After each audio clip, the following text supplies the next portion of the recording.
We share the stories we love that impact us.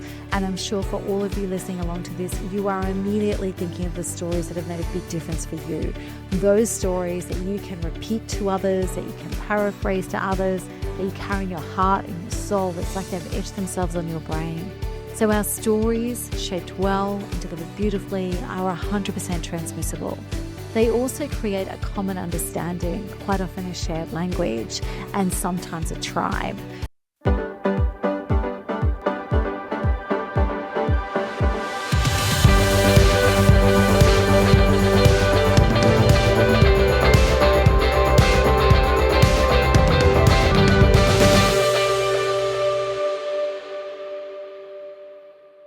Welcome back to another episode of Speaker Driven Business, the podcast. And in this episode, I want to have a conversation with you, really deepening how we think about stories. So the question I want to open with is, where are you telling your stories? Because our focus through Speaker Driven Business podcast, and in the actual point of fact, what we do across the majority of our business here at any given Tuesday, our focus is 100% on the stage, on stories for stage, and how we use them, our speeches and our presentations, and also actually in a lot of our work, how we integrate story into our business pitches, our capital funding pitches, and also into our sales processes and strategies and calls. But stories, when they're shaped really well and delivered beautifully in a way that matters for the audience, they're actually transmissible. And I want you to think about this. Great stories are transmissible. The entire foundation of great speeches, of great stories, of great formats is that there are things that are shared. There are things that are shared. So I want you to think about this. Great stories, which are shaped and delivered beautifully, are transmissible. They are literally shared beyond the stage you are on. And this shows up all the time. As I went to air to record this, some quick examples came to mind. And this is not extensive or exhaustive. It's just the ones that come to mind from a recency and primacy perspective. And the first one that comes to mind is Tim Gard. And Tim Gard is a very funny speaker out of the US. He's a conference and convention speaker. He speaks around the world. And his signature story is called The Big Sweaty Guy, the big fat guy. Now, the big sweaty guy, the big fat guy, the big FG, it's all the story about actually traveling on an airline, but it's expanded to actually take us on this hilarious journey. And it's something that you remember and you share with others because, one, it's funny. 2, it's memorable, but 3, it's been shaped and delivered beautifully in such a way that you can actually speak it out aloud to somebody else. One of my earliest favorite speakers who I hired for a number of events was a man by the name of Chris Helder. And at the time when I was hiring him for events and really following him in his world, his number one mantra was, "Is that a useful belief?" Now, is that a useful belief was powerful because it actually came after each story that he told. So each story that he told was shaped and delivered beautifully to really frame the question that would come next of, is that a useful belief? So those stories were really powerful. And what it did was it landed his hook line as something that became a mantra for anyone who's ever heard him speak. And for me, the story that has made a massive monumental impact that I share and actually share in one of my speeches is the story of Tarana Burke and how she felt when the Me Too movement was accidentally hijacked by Alyssa Milano. And it's a perspective and a story that isn't shared very often, and it's incredibly powerful for framing some of the lessons that I love to teach in my speaking. We share the stories we love that impact us. And I'm sure for all of you listening along to this, you are immediately thinking of the stories that have made a big difference for you. Those stories that you can repeat to others, that you can paraphrase to others, that you carry in your heart and your soul. It's like they've etched themselves on your brain. So our stories, shaped well and delivered beautifully, are 100% transmissible. They also create a common understanding, quite often a shared language, and sometimes a tribe. With Chris Helder, is that a useful belief is a shared language that you almost feel like you're part of this informal tribe because you know what that means and you know the man it came from. With Tim Gard and the BFG, that story actually becomes very much repeatable. It becomes very shareable. It is very shareable. And what I realized was it becomes a shared language. My husband and I recently had to fly. We weren't sitting together on a particular flight that we were taking in the lead into Christmas, just crazy, chaotic airlines and things like that. And he actually sent me a message saying, sitting next to the BFG. And I immediately burst out laughing and sent the rolling on the floor laughing emojis because I knew exactly what he was meaning. Because we'd actually taken on that story from Tim Gard that he shared so beautifully, we actually now had a shared language all of our own, thanks to Tim. It also creates a feeling and a sensation of almost like a tribe or a sense of belonging. Many years ago, I heard Ilya Rusowski from Europe speak about the ability to embrace change. I had this incredibly deep, powerful voice that he would say, oh yeah, it was very Barry Manilow style. I cannot say it how he did it. But he also had these range of buzzer lights, so little round buzzers that you hit and they lit up yellow, which was his signature color, his brand color, and they had his voice recorder saying, oh yeah. And that was something that as soon as he started getting to that point, I will never forget this. Those in the audience who had heard him speak before actually pulled out their buzzers and hit them and lit them up as he said it. And speaking to him afterwards, he said he can walk into corporates after he's done a conference or a convention and everybody will have these oh yeah buzzers on their table.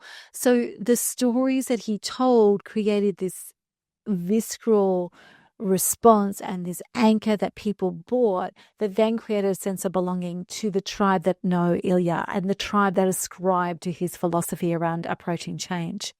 And when it comes to stories that are transmissible, that we tell each other, that we share with others, that change how we feel and how we approach something.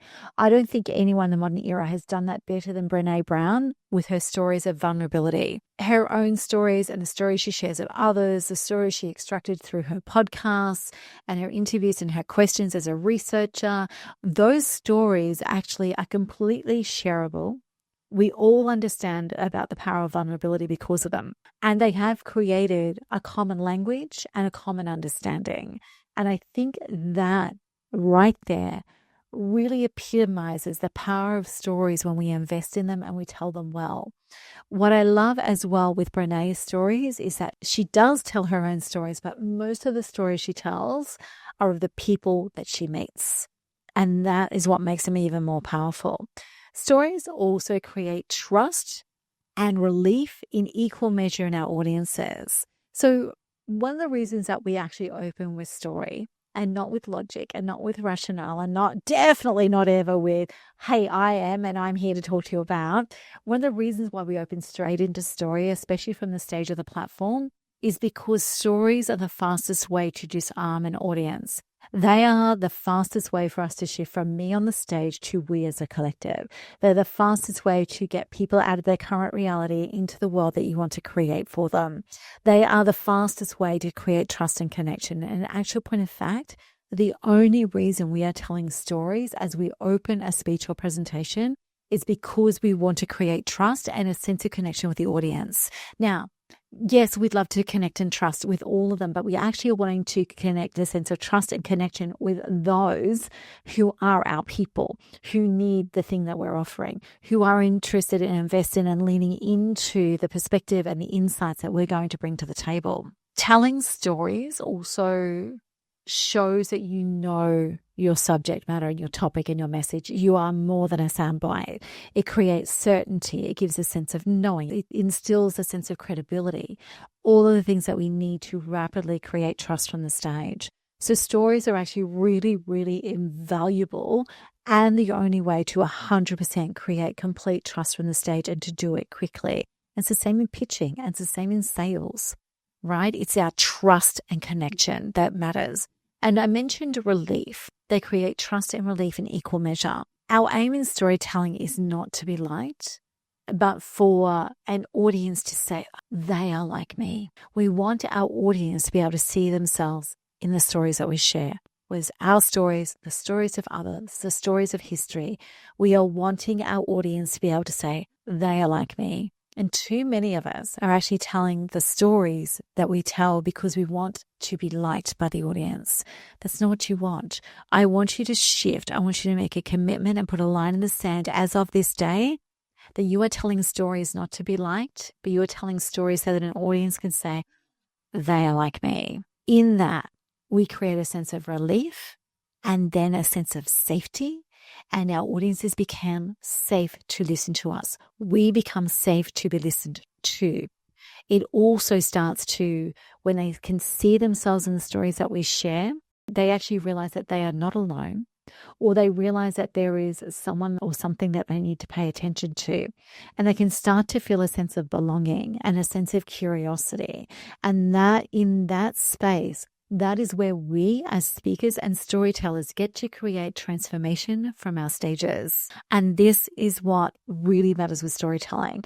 We want to actually create transformation through having first established trust. Stories also change perspectives. They really change perspectives. And again, you are going to be able to think of the stories that have done this for you.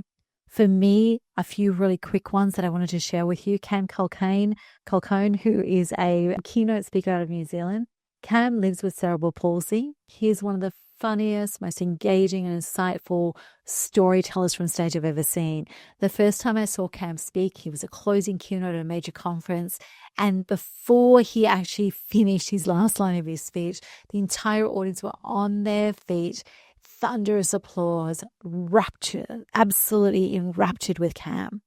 He was a masterful storyteller, and in the way that he told stories from that stage, he disrupted our perception of what living with cerebral palsy should look like. And he actually has a quote that says, through stories, we bend assumption and challenge perception. And he epitomized it through the stories that he shared from stage. The other one from the same conference actually was Anna Stratton, who is a New Zealand fashion designer. And she came out to tell a story which we all expected was going to be about fashion, and it wasn't. It was about how she was using the money from her fashion business to actually reverse the rate of recidivism in female offenders in New Zealand prisoners. Now, recidivism, for those who don't know, is reoffending.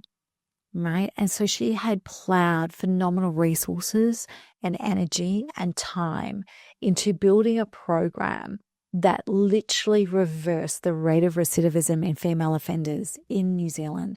And the stories she told, one of how she became aware of this, two, what she did to address it, and three, what the outcomes were for these women, those stories, it is, I think it's 10 years now since I was at that event. And those stories are still etched into my mind and into my brain. They change my perspective on what is possible when we look at things differently. And most recently at a conference in the US, there were so many people that changed perspective, but none more so than John Senai. John is a futurist out of Dubai, and the stories that he landed and that he shared actually humanized AI in the future, right? And that is so powerful.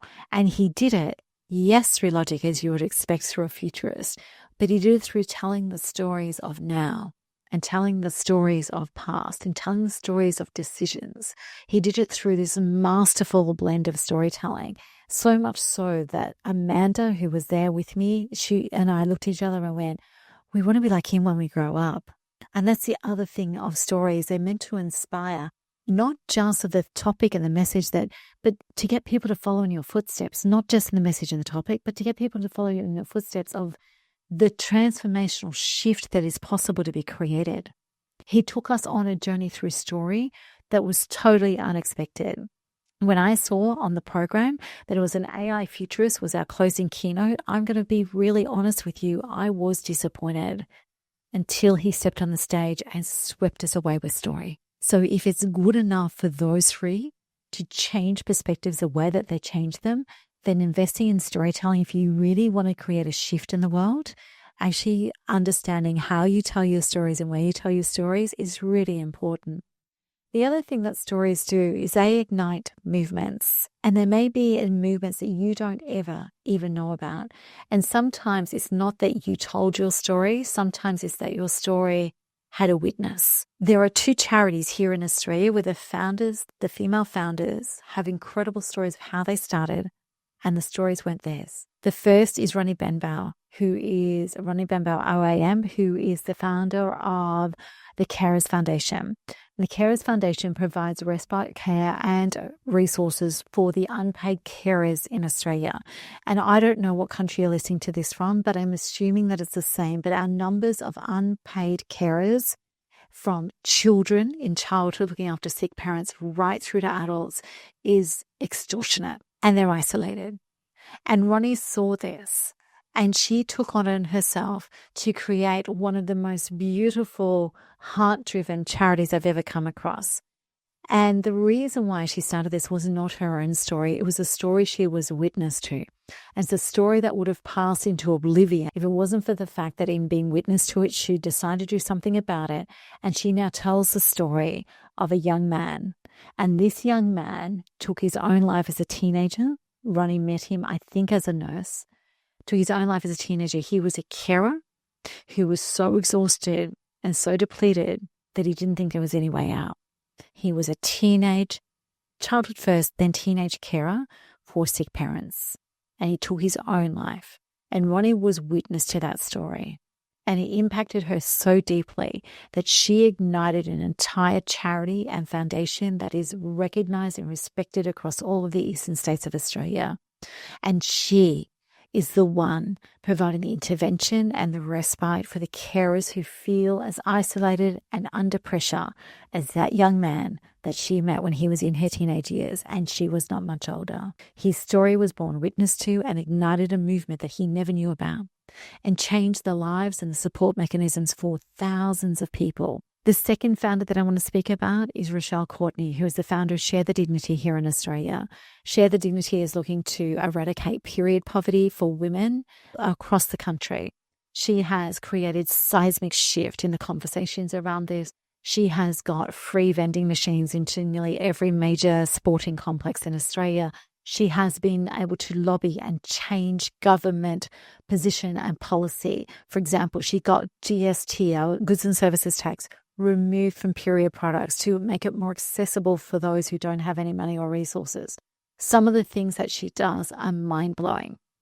And yet, Rochelle started the charity after reading a newspaper article sitting on her deck one morning talking about period poverty and how so many people in this so-called lucky country had no access to period products because they were too poor to pay for them. Those stories in that article galvanized her to do something about it. Those stories have been told by somebody else in a mainstream newspaper article and created a movement that now has tens of thousands of volunteers across Australia and is making real impact right from the grassroots community level through to levels of government who are changing policy and legislation to accommodate the changes that she is demanding. And this is what I want you to know. They were motivated through empathy, galvanized by stories that weren't theirs. And this is what I want you to know about the stories that you share. They are not for you. Your stories are for them. And some of them are people that you may never get to meet. But your stories are not about you. They are all for them. Your stories are most powerful when they disrupt a reality and are backed up by evidence or research or data. These are the most powerful stories that we have. Nearly every single story that I've given you actually is an epitome of this, right? Stories also don't have to be the whole story to create a seismic shift, to make a difference. There are moments in stories that make us laugh and make us relax, such as Tim Gard's story with the BFG, and also there's a story called Elliot's Magic Ticket, which is told by Jeff Ram, a speaker out of the UK. And it's this magical 11-minute story about an everyday experience for his son that was made special by a train conductor, train ticket seller. So stories don't have to be the whole story to create a seismic shift, to land a message, to land a point. Ronnie and Rochelle both started national movements and charities that are highly respected, just knowing moments of somebody else's story. They didn't know the whole story. The stories that were told on stages by Cam Culcaine and John Sanai and Anna Stratton were just moments of stories. They weren't necessarily the whole stories. And we get so caught up in to be real and raw and authentic. We have to tell everything, and we don't. We have to immerse people into the moments that matter, understanding that we don't have to tell the whole story to create a seismic shift, right? And that's probably, there's lots that I want you to take away from this episode, but I really want you to understand that. Real and raw authentic doesn't mean it has to be the whole thing. The only thing that you need to do is to deliver a story that is going to matter to them, right? And your stories don't have to be personal stories to hold immense power. They just have to be stories that are transmissible, right? I just pointed out that Ronnie and Rochelle both created this awesome seismic shift in the world which they navigate now through somebody else's story, not their own. Right? Some of the most powerful stories that will create the biggest shifts, you don't have to tell as a personal story. Personal stories are not the only story format that you have available to you to tell a story. And most importantly, your stories should not be limited to the stage or the platforms that you want to stand on. They are important, but stories can show up and create an even greater impact if you actually think of them as omnichannel. As an omnichannel force for good and an omnichannel force for change. Yes, on stages. Yes, on the platforms. Yes, in your speeches. Yes, in your presentations. And also, yes, across digital media. Also, yes, across mainstream media. Also, yes, in small rooms and boardrooms. Also, yes, as a guest on podcasts. Also, yes, in your books and the books of others. Also, yes, in fireside chats and conversations.